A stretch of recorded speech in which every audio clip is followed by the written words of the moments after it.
والسلام والتحية والإكرام على عبد المرتضى والنبي المجتبى والرسول المصطفى وعلى الطيبين الأطهرين الأكرمين المعصومين المظلومين الذين أظهر الله عنهم الرزق وطهرهم تطهيرا.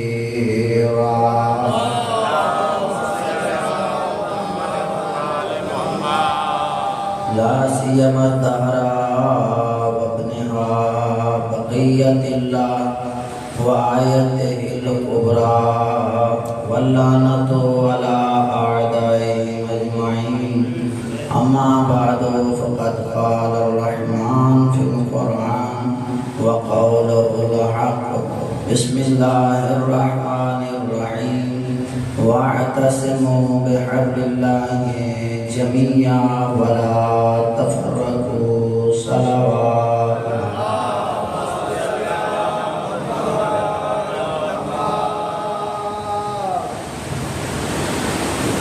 اللہ کا ارشاد ہو رہا ہے کہ میری رسی کو مضبوطی سے تھام لو، اپنے صفوں میں اختلاف مت کرو۔ جب مفسران اہل بیت سے پوچھا گیا کہ اللہ کی رسی کیا ہے تو سب لکھنے لگے کہ اللہ کی رسی کا نام ہے ولایت علی بن ابی طالب۔ کیونکہ محرم ہے، میں یہ کہوں گا یہ محرم بھی اللہ کی رسی کا نام ہے، اور ان رسی میں سے ایک رسی کا نام ہے امام حسین علیہ السلام۔ یعنی اس آیت میں یہ پیغام بھی ہو سکتا ہے کہ امام حسین کے محرم کو تھام لو، آپس میں لڑو مت۔ کون ہے حسین؟ میں دنیا کو پیغام یہ دینا چاہتا ہوں، اے دنیا والو، تو علی کا مقابلہ فلاں کے ساتھ کرواتے ہو، ذرا سنو، علی تو دور کی بات ہے، علی کا بیٹا حسین کسی نبی میں جرأت نہیں ہے حسین کے مقابلے میں کھڑا ہوگا۔ ایسے نہیں کہہ رہا ہوں، بہت سے نبی کے شعر سنو سمجھ آ جائے۔ بہت سے نبی کہتے ہیں کہ ادنا سی شان دے شاہ مشرقین کی، بھائی اتنا کہتے ہیں چھوٹی سی چھوٹی شان، نہ کہ بڑی دار کامیاب ہے۔ کہتا ہے ادنا سی شان دے شاہ مشرقین کی، آدم بہشت میں ہے ریت حسین کی۔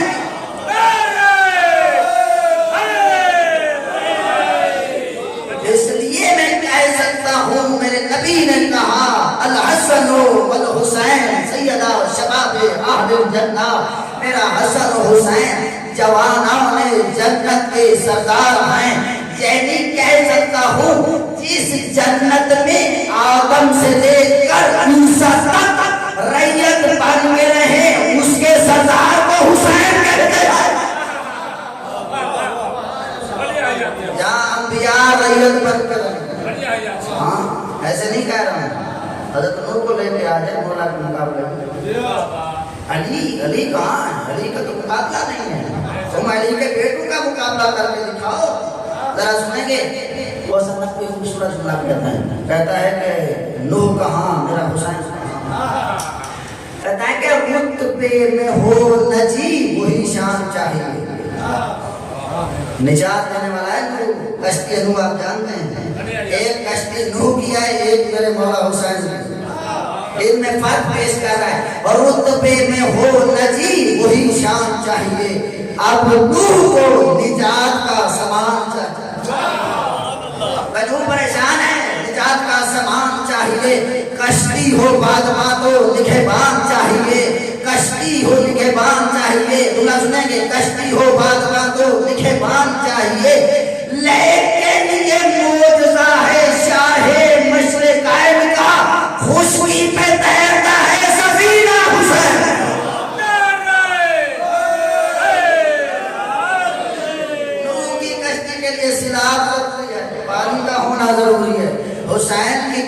کے لیے پانی کا ہونا ضروری نہیں ہے. اس لیے امام صادق کے پاس ایک بندہ دوڑتا ہوا آیا. مولا ہم نے یہ سنا ہے کہ میرے نبی نے کہا میرا حسین نجات کی کشتی ہے، کیا آپ سارے کے سارے 14 کے 14 نجات کی کشتی نہیں ہیں؟ حضرت نے فرمایا ہاں ہم سارے کے سارے سارے کے سارے نجات کی کشتیاں ہیں. انہوں نے کہا اگر سارے کے سارے نجات کی کشتی ہیں تو پھر جنت کے دروازے پہ حسین کا کیوں نام لکھا ہوا ہے؟ بھائی جنت کے دروازے پہ میرے نبی نے کہا جب میں گیا دیکھا لکھا ہوا تھا میرا حسین نجات کی کشتی ہے، تو پھر ساروں کا ہونا چاہیے تھا. مولا فرماتے ہیں سن ہم سارے نجات کی کشتی ہیں، شک نہیں ہے، لیکن جو حسین کا سفینہ ہے وہ بہت تیز ہے.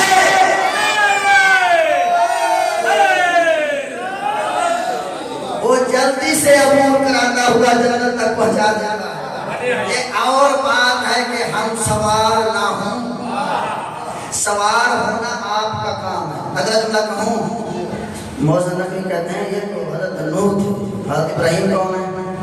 پہلے میں ابراہیم بتاؤں پھر سمجھ آئے گی کہ ابراہیم اور امام حسین میں فرق کیا ہے. ابراہیم وہ ہے جو 1,24,000 پیغمبروں میں سے حضرت رسول اکرم سے اکرم کے علاوہ باقی سارے انبیاء میں شیخ الانبیاء کہا جاتا ہے، افضل ترین نبی ہے.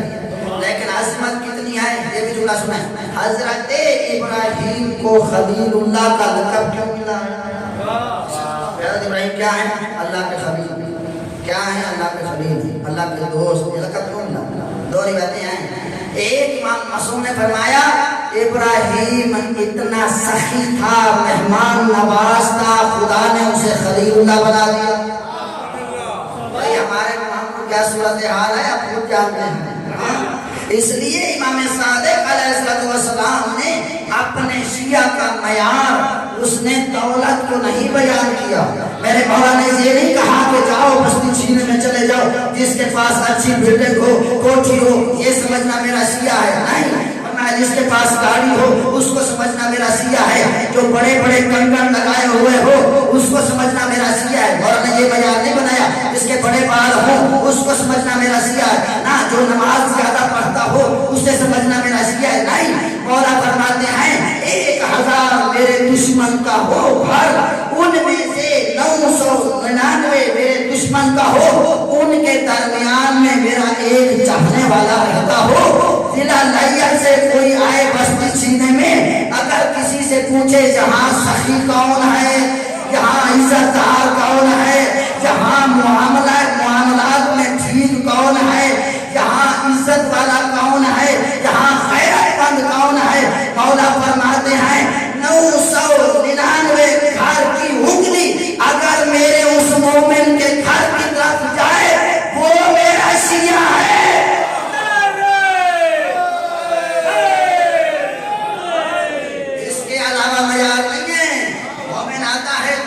ماننے والا آتا ہے تو ہم سوال کیا کرتے ہیں جی پھٹک کرتا ہے جا نوجوان ہمگن ہے پانچمن کما.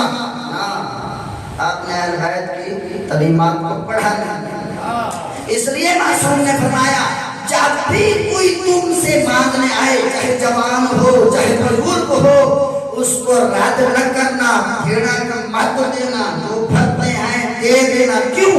ہو سکتا ہے خدا فرشتے کو بھیج کے جوان کی شکل میں تمہارا امتحان لے رہا.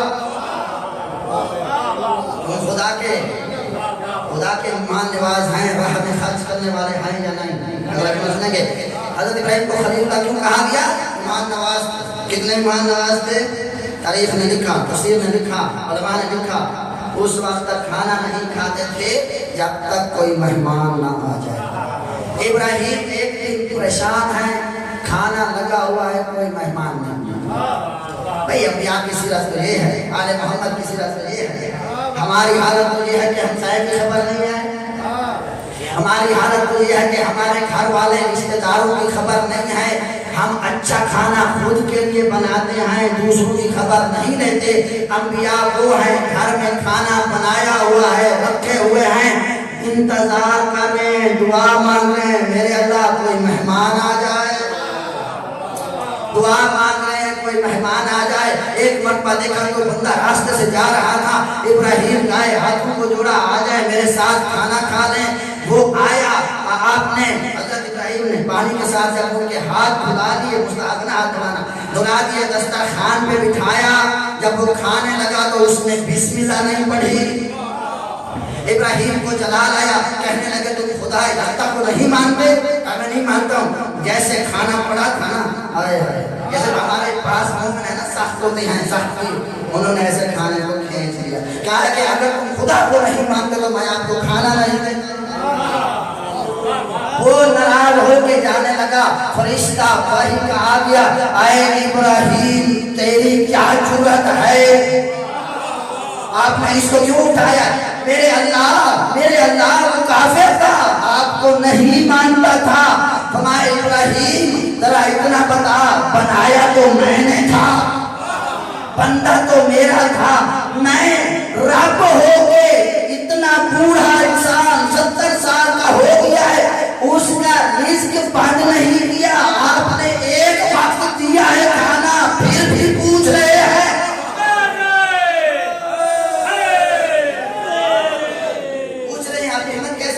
پریشان ہے ابراہیم، جاؤ اسے لے کے آؤ ورنہ ہو سکتا ہے کچھ نہ کچھ ہو جائے۔ ابراہیم دوڑتے ہیں، میں اپنے حساب دیتا ہوں، حاجی صاحب ماشاءاللہ بزرگ ہیں، ہمارے دل میں ان کی عزت ہے۔ یہاں ایک بچہ آ جائے نوجوان، اس کو یہ ڈانٹتے ہیں اور اسے خطرہ ہو جائے، ایک بلوچ ہے ساختہ ہے، ہو سکتا ہے دوبارہ یہ بلائیں، وہ دوڑے گا ڈر کی وجہ سے، دوبارہ مارنا چاہتے ہیں، کیا کرنا چاہتے ہیں، ایسا ہے یا نہیں ہے؟ یہ ہماری رسم ہے، ذرا غور سے سنیں۔ حضرت ابراہیم اسے بلانا چاہتے ہیں، وہ ڈر سے دوڑ رہا ہے، بھاگ رہا ہے، بھئی ابھی سے کھانا کھینچ لیے، پتہ نہیں مارنا چاہتا ہے، ابھی سمجھ آنے مجھے نہیں آنے، ابھی تو اس نے کھانا کھینچ لیا، پتہ نہیں مارنا چاہتا ہے۔ اب وہ دوڑ آئے ابراہیم اس کے پیچھے، وہ تیز دوڑتا ہے، ابراہیم پیچھے دوڑ رہا ہے، نبی دوڑ رہا ہے، پکڑ رہا ہے، آؤ میرے گھر میں کھانا کھا لیں۔ ہمارے در پہ فقیر آ جائے تو ہمارے تیور بدل جاتے ہیں، ہماری بیوی کے تیور بدل جاتے ہیں۔ اس شوہر کو تو مجھے سمجھ نہیں آتی، روزانہ 10 کھانے کے لیے 10 بندے لے کے آ جاتا ہے، جبکہ اس بیوی کو بتانے کی ضرورت ہے مہمان اپنا کھانا اپنا رزق اپنے گھر سے لے کے آتا ہے، جب دسترخوان سے اٹھتا ہے ساریاں بیماریاں لے کے چلا جاتا ہے۔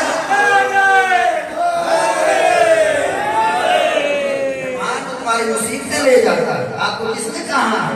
ہاں آل محمد کے دروازے عجیب جملہ یہ ضرور کہوں گا، امام صادق علیہ السلام کے پاس ایک وفد آیا، ذرا غور سے سنیں گے، وفد آیا حج کر کے جاتے ہیں مولا کے پاس، ان کی زیارت کرتے ہیں۔ جب انہوں نے دسترخوان پر روٹی جو بھی لنگر نیاز کھا لیا، مولا کے گھر میں گئے اور کچھ پیسے دے دیا اور ہر ایک بندے کو دینا شروع کیا، اور وہ حاجی تھے نا، انہوں نے کہا مولا ہم ولی ہیں، ہمارے پاس پیسے کی ضرورت نہیں ہے، ہم فقیر نہیں ہیں۔ مولا نے کہا ہے کہ سنو، سیرت آل محمد ہے، سنو مجھے ملنے کے لیے آئے ہیں نا، جو خرچ ہوا ہے کرایہ لگائے وہ لے کے میں تم سے پوچھنا چاہتا ہوں، جو خود زبان سے کہہ رہے تھے ہم مستحق نہیں ہیں، ہم فقیر نہیں ہیں، تو مولا اسے دے رہے ہیں، 10 کیا ملتا ہے؟ فرماتے ہیں جو بھی تمہارے پاس آ جائے، چاہے فقیر ہو، جو فقیر نہیں ہے اس کو تو دو، جو فقیر ہو اس کے لیے آپ نخرے کر رہے ہیں۔ مولا نے تو نہیں کہا کہ مستحق آئے یا نہیں، میں تم مجھ کو ملنے کے لیے آئے ہو، مجھے احساس آتا ہے، مجھے شرم آتی ہے، جو مجھے ملنے کے لیے آئے وہ اپنے خرچے پہ آئے۔ نظر نہیں آتا ابراہیم جب وہ دوڑ دوڑ کے تھک گیا، گر گیا، پکڑ لیا، اور رکے تو صحیح، تھوڑی سی بات تو سنیں، اتنا جو دوڑ رہا ہے پریشان، جی حکم، وہاں چلو میرے ساتھ کھانا کھانا ہے کہ ذرا اتنا بتاؤ، ابھی تو مجھے ڈانٹ رہے تھے، ابھی تو آپ نے کھانا مجھ سے کھینچ لیا تھا، اب کون سی بات ہے؟ فرمایا سنو ابراہیم کا رب ناراض ہے، اور ابراہیم کا رب ناراض ہے، اگر آپ نہیں آئیں گے تو میرا خدا ناراض ہے، اس خدا نے مجھے بھیجا ہے، 70 سال ہو گیا ہے، یہ مجھے مانتا نہیں ہے، میں نے رزق بند نہیں کیا۔ ابراہیم تو کون ہے؟ جب جب یہ جملہ کہا قدموں پہ گر گیا اور کلمہ پڑھنے لگا، اے کہ ابراہیم پہلے ایمان لے آتا ہوں، تیرا کتنا قریب رب ہے۔ اتنی عزت رکھنے والا ابراہیم کیوں خلیل اللہ بنا ہے؟ ایمان نوازی کی وجہ سے۔ دوسرا یہ جملہ کہوں گا، دیکھتا ہوں آل محمد کے کتنے فضائل سننے والے ہیں۔ معصوم سے پوچھا گیا مولا حضرت ابراہیم کو خلیل اللہ کیوں کہا گیا ہے، دوست خدا کیوں بنے ہیں؟ معصوم مسکرا کے کہتے ہیں سنو ابراہیم ہم آل محمد پہ زیادہ درود بھیجتا تھا، اس لیے خدا نے ابراہیم کو خلیل پہ درود بھیجتا ہے، ابراہیم خلیل اللہ بن جاتا ہے۔ اتنی عظمت رکھنے والا، بھائی میں اپنی کہوں گا، میں یہاں پڑھنے آتا ہوں، کچھ بیشتی انسان بھی کر دے شاید میں نہیں ہوں، کوئی ذاکر آتا ہے 2 منٹ کے لیے سپیکر خراب ہو جائے تو وہ لڑ جاتا ہے، میں نہیں کہوں گا آپ کا اہتمام اچھا نہیں ہے، ایسا چل رہا ہے، ایسا ہے حقیقت۔ لیکن سنو کہ ابراہیم کی عظمت کتنی ہے، حضرت نوح کی عظمت کتنی ہے۔ نوح آتے ہیں تبلیغ کے لیے، سامنے پتھر مارتے ہیں، لوگ اتنے مارتے ہیں کہ حضرت ابراہیم زخمی ہو کر، حضرت نوح زخمی ہو کر گر جاتے ہیں، بیہوش ہو جاتے ہیں، پتھروں کے نیچے چھپ جاتے ہیں۔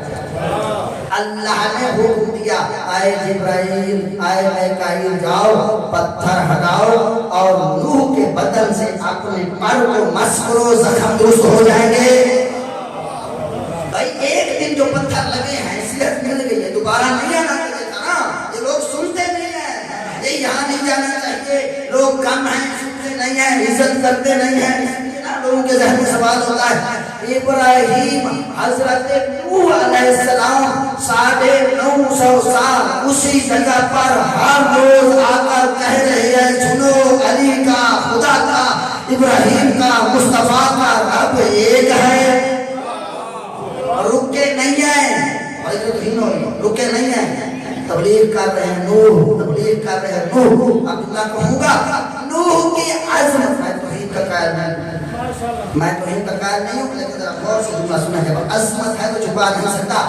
نوح کی عظمت اتنے رکھنے کے باوجود یہ ہے جب مریض ہوتا ہے، زخمی ہوتا ہے تو جبرائیل پر مس کرتا ہے، صحت مل جاتی ہے، جس کا تو محرم منانے آیا ہے اس کی عظمت یہ ہے کہ فرشتہ آتا ہے حسین کے بدن سے نہیں جھولے سے مس کرتا ہے، صحت مل جاتی ہے۔ جیسا دوسری روایت لکھی ہے خود آیت اللہ محمد صدقی نے لکھی ہے کچھ فرشتوں کو صحت ملی ہے حسین کی ولادت کے بعد، نوح کے بدن فرشتے کے ساتھ حسین کی عظمت یہ ہے کہ جھولے کے ساتھ۔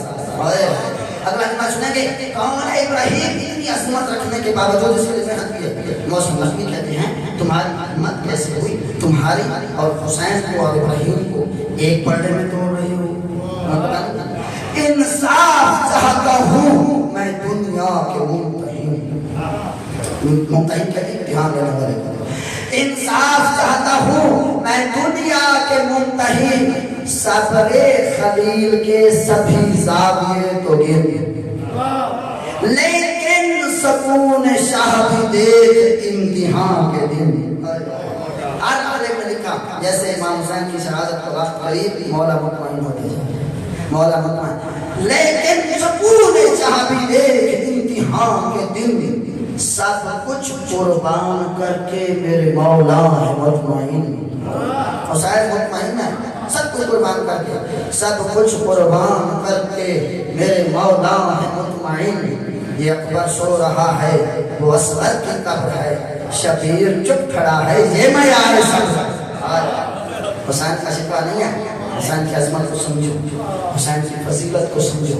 پیغام حسین بس 2-4 منٹ میں لے گئے، 2 جملے مسائل سے سنا کے چلا جاؤں۔ میں نے کہا تھا ظہور کیوں نہیں ہو رہا، کیوں نہیں ہو رہا، اس میں ایک وجہ خود مولا نے بیان کی، اختلاف۔ میں نے اختلاف کے 3 خصوصیات آپ کو بیان کر دیا، لیکن آج یہ بیان کرنا چاہتا ہوں مختصر، ذرا غور سے سنیں۔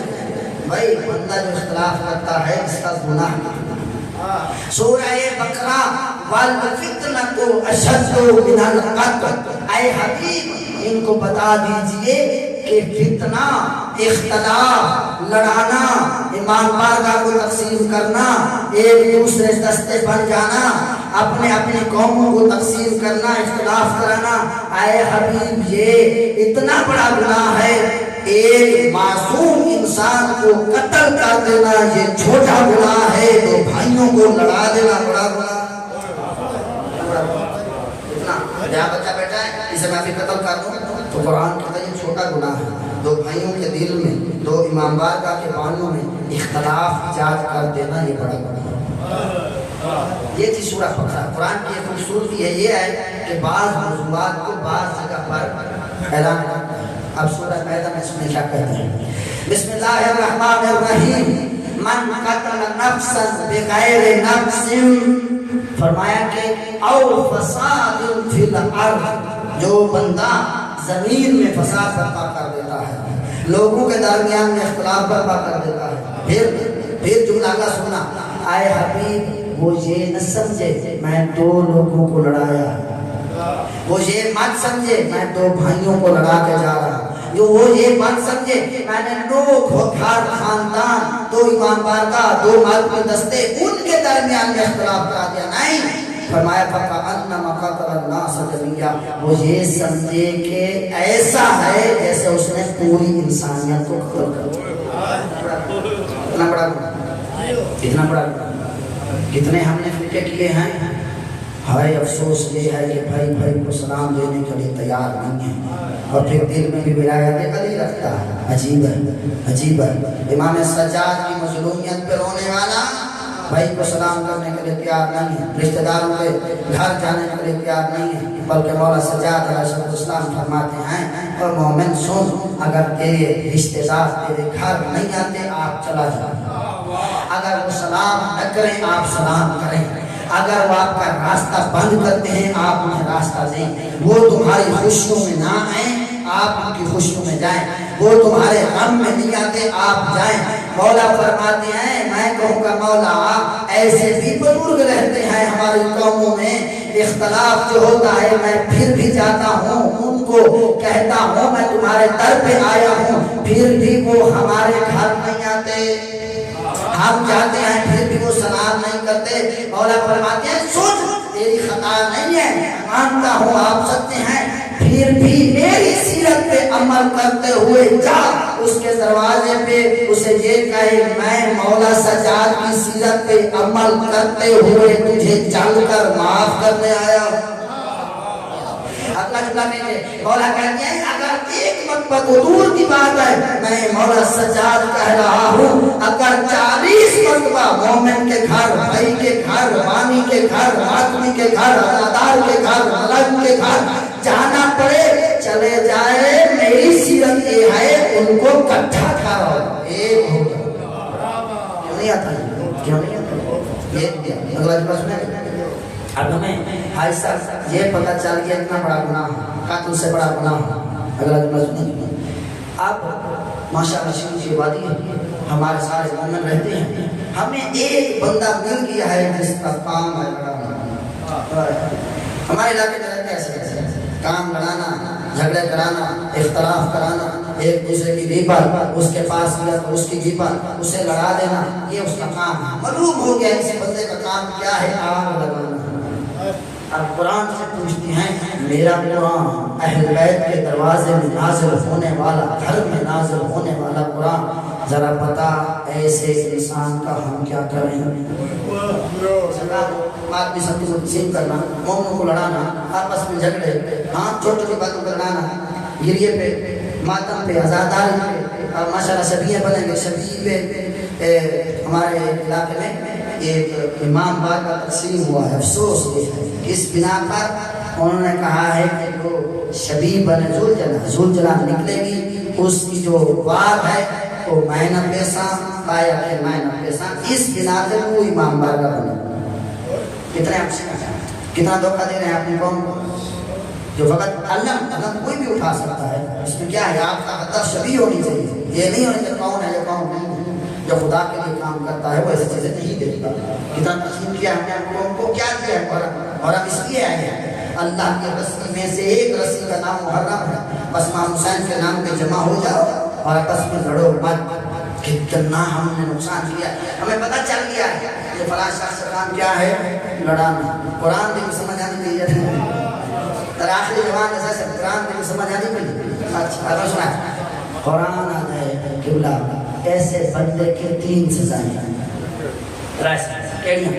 حبیب یسعون فی الارض فسادا، جو بندہ گھر میں پھنسا، زمین میں بس پھنسا، شیعوں کے درمیان میں پھنسا، دوسرے بھائیوں کے درمیان میں پھنسا، اپنے کاروبار میں پھنسا، اپنے بھائی تقسیم ہو رہے ہیں. بھائی آج دھیرے راجن کوئی طریقے نہ دھیرے. ہاں رشتے انسان کرتا رہتا ہے لیکن کوئی طریقے کے ساتھ. ایک رشتے کی وجہ سے نسلیں چھوٹ گئی ہیں، شادیاں چھوٹ گئی ہیں. اور بھیا جب بناتا آپ خود کہتے ہیں نصیب میں ہوتا تو مل جاتا. لڑنے کی کیا ضرورت ہے جب اتنا فساد ایک انسان برپا کرتا ہے. حبیب اس کی 3 سزائیں ہیں. ان تقتلوا، اے حبیب جہاں دیکھو اسے پکڑو، اسے قتل کر دیا جائے. یہ پہلی سزا ہے قتل کا. دوسری این یصلبوا، قرآن کہتا ہے اسے پکڑو اور اسے بڑے شہر میں سولی پہ لٹکا دیا جائے تاکہ لوگوں کو عبرت حاصل ہو. مومنین کو لگانے والے کی سزا کیا ہے؟ تیسری سزا سنیں گے ان تقطع ایدیہم وارجلہم من خلاف. حبیب اسے زندہ قتل نہیں کرنا نا، بلکہ اس کے دائیں بازو کو کاٹ دیا جائے، دائیں پاؤں کو کاٹ دیا جائے، معذور بنا کے بٹھا دیا جائے. چلنے سے قاصر کتنا بڑا گناہ ہے. ہاں اگلا جملہ سورہ احزاب میں قرآن نے آواز دی اینما ثقفوا واخذوا وقتلوا تقتیلا. حبیب جہاں اس بدبخت انسان کو دیکھو جو مومنین کو لڑاتا ہے، جو مسلمانوں کو لڑاتا ہے، جو ایمانداروں میں لڑائی کرتا ہوا نظر آتا ہے، جو بھائیوں کو لڑاتا ہے، جو بہنوں کے درمیان میں اختلاف کرتا ہے، جہاں بھی دیکھو اینما ثقفوا واخذوا وقتلوا تقتیلا، اسے پکڑو، اسے قتل کر دیا جائے. اس آیات کا خلاصہ کیا نکلتا ہے، یعنی نتیجہ کیا ہے؟ یعنی میں یہ کہنا چاہتا ہوں اس قرآن کی آیات کی روشنی میں دشمن خدا کو زمین پہ رہنے کا حق حاصل ہے. وہ رزق کھا سکتا ہے. کسی مجتہد نے فتویٰ نہیں دیا کہ جاؤ جہاں دشمن اہل بیت دیکھو، مسیح دیکھو، عیسائی دیکھو، اسے پکڑو، اسے قتل کر دیا. کسی نے نہیں. لیکن ایک انسان اس کائنات میں ایسا بدبخت ہے خدا نے اسے زمین پہ چلنے کا حکم نہیں دیا، اسے رزق کھانے سے منع کر دیا ہے. وہ انسان ہے جو اختلاف ایجاد کرتا ہے. نعرہ تکبیر، نعرہ رسالت، نعرہ حیدری. کتنا بدبخت ہے. ہر بندہ گناہ کرنے والا، شراب پینے والا، رزق کھا رہا. لیکن ایک انسان ایسا ہے خدا کہتا ہے اس قابل نہیں ہے کہ میری زمین پر چلے، میری زمین میں سانس لے. کتنا بدبخت ہے. آخر جملہ کہوں وہ نتیجہ شاید کہتا ہے جہاد کا. مجھے یہ بتا جہاد کا کتنا ثواب ہے، راہ خدا میں لڑنا کتنا ثواب. ایک قطرہ زمین پہ آتا ہے خون کا، خدا کہتا ہے قطرہ بعد میں گرتا ہے، گناہ پہلے معاف کرتا ہے. شہید کی عظمت اتنی ہے جو راہ خدا میں جہاد کرتا ہے. فرمایا اسے مردہ مت کو ہو یہ زندہ تھا، یہ خدا کے ہاں رزق حاصل کرتا ہے. عجیب ہے. تو شاید کہتے ہیں سنو مٹنا جہاد ہے نہ مٹانا جہاد. یہ ان کا کہہ رہا ہوں جو کہتے ہیں بس میں مسلمان، میں سب سے بڑا ملائی، میں سب سے بڑا آل محمد کا ذکر کرنے والا، میں سب سے بڑا ماتمی، میں سب سے بڑا عالم، میں سب سے بڑا زکات دینے والا، خمس دینے والا، تہجد پڑھنے والا. ایک دن انسان نے تہجد پڑھتی ہے، دوپہر نکلتا ہے، اپنے آپ لوگوں کو بتانے کی کوشش کرتا ہے رات کو میں سو نہیں سکا، رات لائٹ نہیں تھی، پتہ نہیں مشکل ہوئی تاکہ پتہ چل جائے میں تہجد پڑھتا ہوں. کتنے ریاکار ہیں ہم جب آپ پڑھتے خدا کے لیے ہیں. ایک بزرگ عالم کے ساتھ ایک بندہ آیا تو انہوں نے نام پوچھا، نام کیا ہے؟ وہاں کے زوار حسین. وہاں کے بندہ خدا میں تو واقعی میرے کتنے زواری کی تھی، میں تیرے کو نام پوچھا.